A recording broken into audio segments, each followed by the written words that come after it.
Now, Wimbledon was the first of 4 successive titles for Edberg in that summer of 1990. Win number 2 in Los Angeles.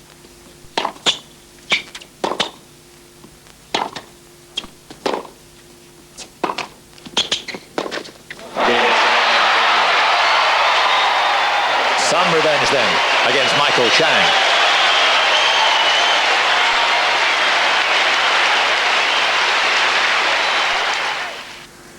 Cincinnati was to be another milestone in Stefan's career, the place where he finally became officially the world's #1. The final against the irascible, voluble, but mighty difficult to beat Brad Gilbert.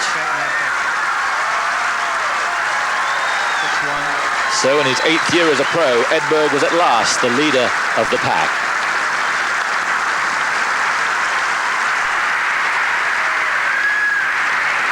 The final had been a breeze, but the man and his entourage showed their pride, but just as the man himself, were dignity personified.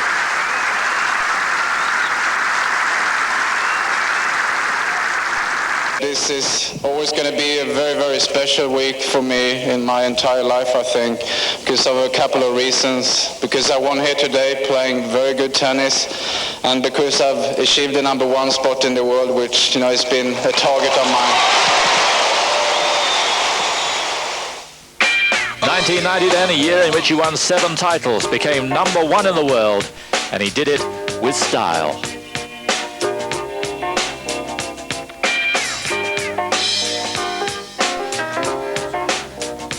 People may think that maybe he's boring and so on, but he has that humor that you're sitting there and once in a while it's a joke and you don't get it the first seconds, and because it's from Stefan, and all of a sudden you think, hey, what did you say?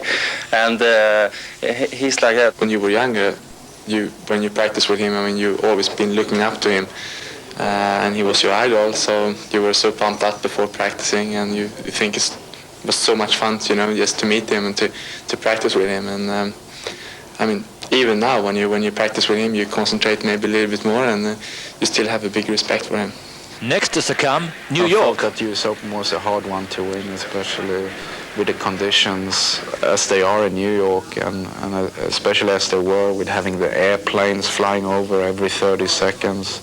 You have the hot dog stands where you can smell the hot dogs, you know, sort of coming in if the wind is then in that direction. It's very loud, very noisy.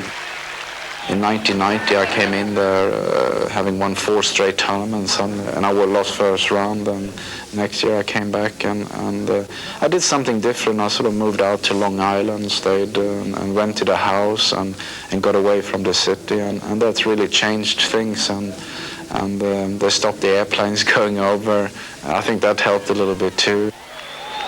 And in the final, Jim Courier was at the wrong end of what many regard as the finest individual display ever seen at Flushing Meadow. Game, set, and match, Edberg. The score, 6-4, 6-4, 6-love, his 5th Grand Slam title.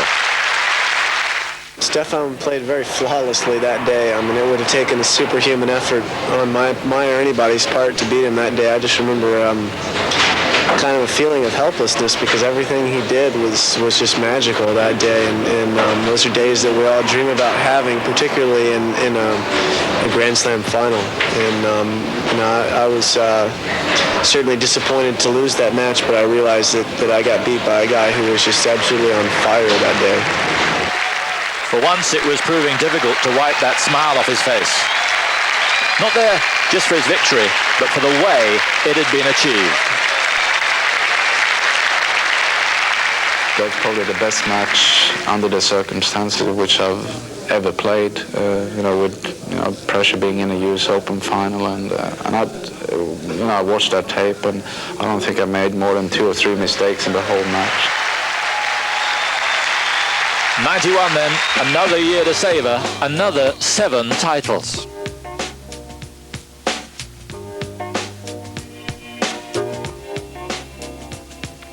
There was to be one more Grand Slam title. We'll be talking to him about that after the break.